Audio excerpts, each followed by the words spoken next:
संशोधन 124वां है, तो अब राज्यसभा की राह है अगली। लेकिन जिस तरीके से तमाम विपक्षी दलों ने यहां पर इस बिल को अपना समर्थन दिया, तो जरूर उम्मीद की जा रही है कि राज्यसभा में भी बहुत ज्यादा रोड़े नहीं आएंगे बिल की राह में, और एक स्मूथ सेल जरूर लग रहा है कि हो जाएगा राज्यसभा में भी। हालांकि विपक्ष ने जरूर ये कहा कि एक राजनीतिक तरीके से इसका फायदा उठाने के लिए सरकार जो है इसको एक चुनावी साल में ला रही है, लेकिन इन प्रिंसिपल किसी भी ऑपोजिशन पार्टी ने इसको अपोज नहीं किया सिवाय AIADMK ने, जिसने वॉकआउट किया। उन्होंने कहा कि तमाम ऐसी स्कीम्स हैं जो ऑलरेडी इकोनॉमिकल वीकर सेक्शन का ध्यान रखती हैं, ऐसे में किसी संविधान संशोधन की आवश्यकता नहीं है। तो सिवाय AIADMK के बाकी तमाम ज्यादातर विपक्षी दलों ने इस बिल के समर्थन में अपना वोट दिया, और यही कमोवेश स्थिति जो है वो कल राज्यसभा में भी रहने वाली है।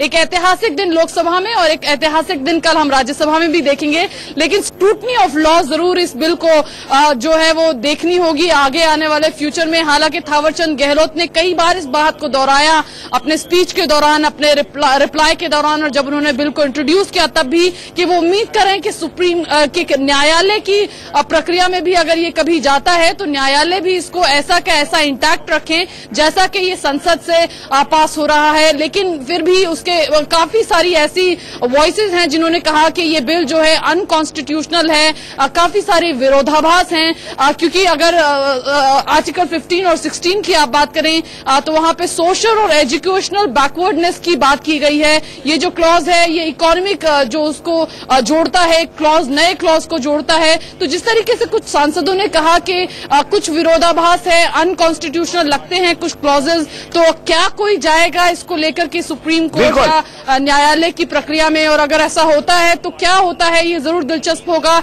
लेकिन जहां तक बात है पार्लियामेंट्री प्रोसीडिंग्स की, ये बिल पक्का कल आज हमने लोकसभा में देखा और कल पूरी उम्मीद है कि राज्यसभा में भी पास हो जाएगा।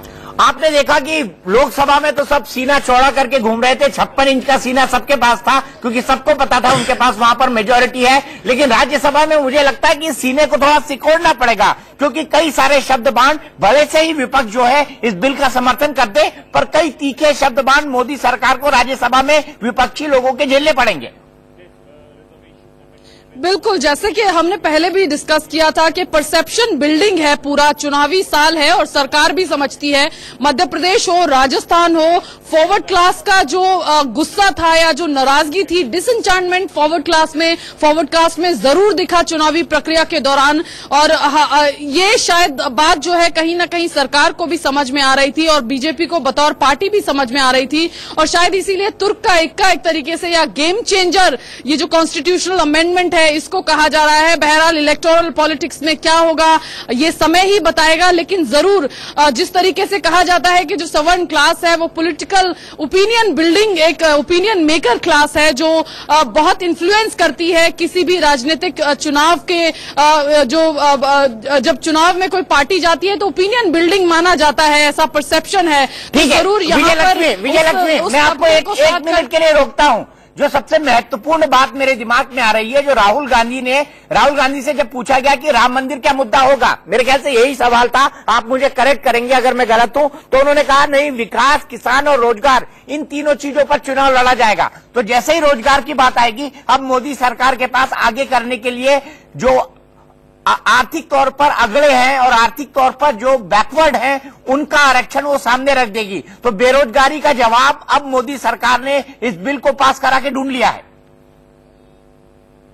बिल्कुल बिल्कुल, और जैसे विपक्ष जो है बेरोजगारी का मुद्दा, रफेल और बाकी तमाम इश्यूज विपक्ष लगातार उठाता रहा है, लेकिन अगर मुद्दों की बात करें तो कांग्रेस पार्टी जो विपक्षी मुख्य विपक्षी दल है उसका प्रायोरिटी नंबर 1 इश्यूज से रिलेटेड हमेशा से अनएम्प्लॉयमेंट रहा है। बेरोजगारी की बात न सिर्फ कांग्रेस अध्यक्ष राहुल गांधी करते रहे हैं, बल्कि तमाम और सांसद और सीनियर लीडरशिप कांग्रेस पार्टी की काफी सारे प्लेटफॉर्म से करती रही है। तो यहाँ पर जरूर उस जो सेंटिमेंट था जिसको विपक्ष बिल्ड करना चाहती थी, जिस नैरेटिव को कि इस सरकार ने 2 करोड़ जॉब्स देने का वायदा किया लेकिन उस फ्रंट पे कुछ नहीं किया, यहाँ पर जरूर शायद उस जो वो तबका है उसके अंदर जो वो डिसएंचेंटमेंट था या जो वो सेंटिमेंट था उसको जरूर टैप करने की कोशिश यहाँ पर मोदी सरकार कर रही है। जैसा हमने पहले भी चर्चा की कि राहुल गांधी की पिच पर आकर ही नरेंद्र मोदी भी ये मुकाबला जो है वो खेल रहे हैं या ये जो मैच है ये खेल रहे हैं।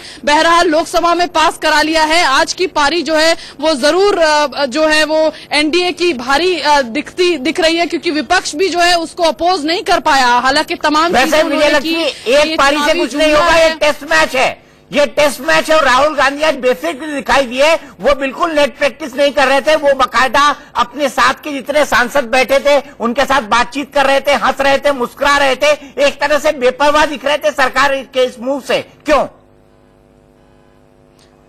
बिल्कुल, जहां तक राहुल गांधी की बात है, जैसा हमने पहले भी नहीं कर सकता, कोई भी पॉलिटिकल पार्टी जब राजनीतिक परसेप्शन या नैरेटिव बिल्डिंग की बात आप कर रहे हैं और 15% से ज्यादा का जो सवर्ण वर्ग है पूरे देश में उसको आप कहीं नाराज करने का जो जोखिम है वो चुनावी साल में तो नहीं उठा सकते हैं। और ये बात कांग्रेस अध्यक्ष राहुल गांधी भी भली भांति जानते हैं। और जब मीडिया पार्लियामेंट, राहुल गांधी से बेहतर कौन जानता है कि अगर कैमरे में कुछ रिकॉर्ड हो जाता है तो उसके मायने किस तरह से और किस तरह से उसका एनालिसिस बाहर जाकर के होता है।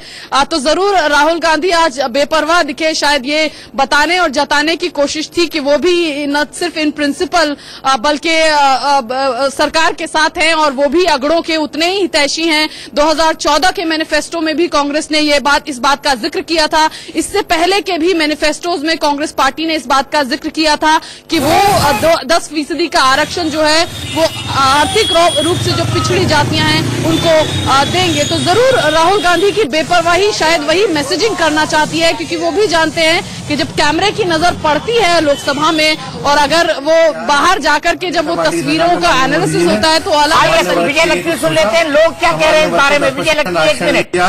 हम उनकी घोषणा का स्वागत करते हैं। पहली बार कोई ऐसी सरकार आई है जिसने सामान्य वर्ग के लिए कुछ सोचा है।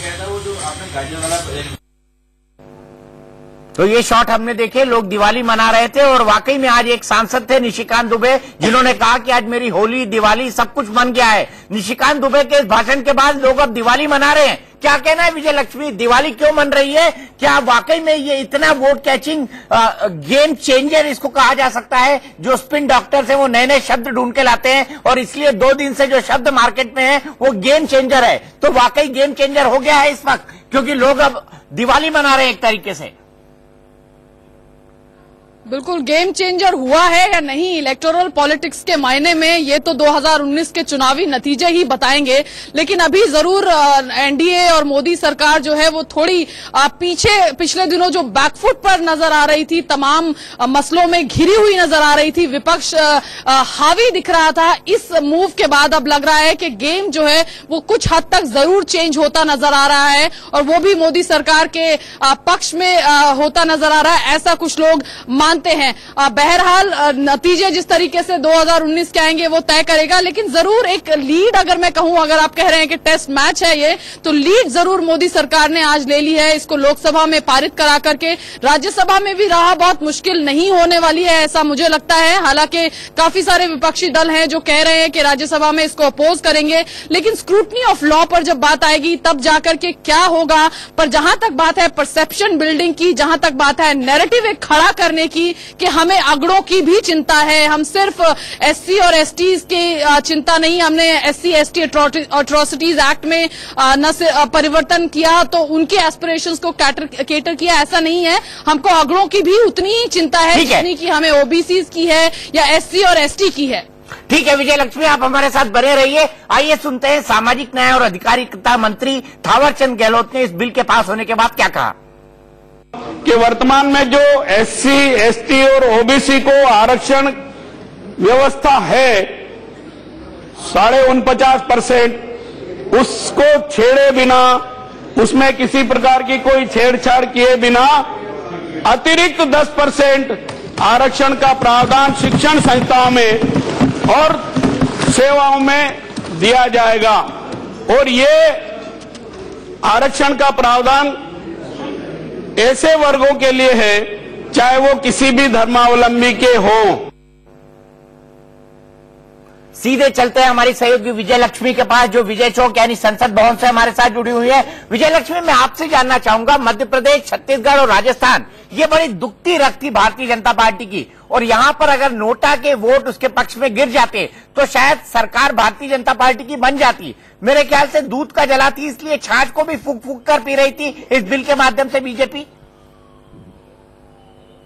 जी, और मध्य प्रदेश की जहां तक बात करें तो 0.1% का एज था बीजेपी को वोट परसेंटेज के हिसाब से। हालांकि सीटें उनकी उतनी तब्दील नहीं हुई, वो वोट परसेंटेज सीटों में तब्दील नहीं हुआ, लेकिन जरूर जो फॉरवर्ड कास्ट था उसमें जरूर एक रिजेंटमेंट था।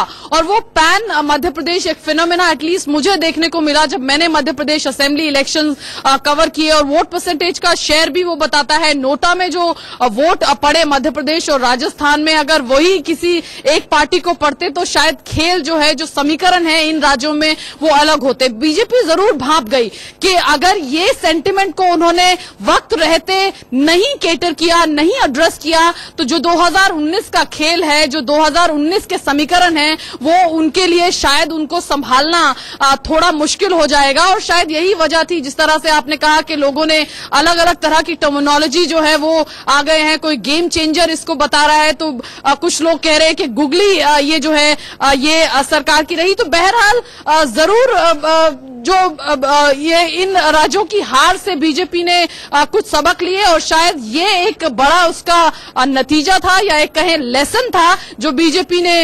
लर्न किया इस अपनी हार से। और शायद इसी वजह से ये जो गेम चेंजर, जिस कॉन्स्टिट्यूशनल अमेंडमेंट को हम कह रहे हैं, क्योंकि परसों तक कुछ नहीं था, कैबिनेट में अप्रूवल होता है, उसके बाद में जो है राज्यसभा एक दिन के लिए एक्सटेंड हो जाती है, और अगले ही दिन जब महज 2 दिन बचे हैं विंटर सेशन में पार्लियामेंट के, सरकार न सिर्फ बिल को लाती है बल्कि फ्लोर मैनेजर सरकार के इंश्योर करते हैं कि बिल के समर्थन में जो जितना भी, क्योंकि 2/3 बहुमत आपको चाहिए किसी भी कॉन्स्टिट्यूशनल अमेंडमेंट को दोनों हाउसेज में पास कराने के लिए। तो बीजेपी ने लास्ट के अंतिम 2 दिनों में जिस तरीके से और जिस तेजी से इस बिल को लेकर आई, और फिर इंश्योर भी कराया कि ये बिल जो है पास हो, तो जरूर सरकार समझ रही थी, और उनको ये भी अंदाजा था कि ये एक लास्ट अपॉर्चुनिटी उनके लिए होगी विंटर सेशन में। क्योंकि जब आप बजट सेशन में जाएंगे फरवरी के आसपास, तो उतना समय नहीं होगा, और बिल को पास कराना, उसका इम्प्लीमेंटेशन कराना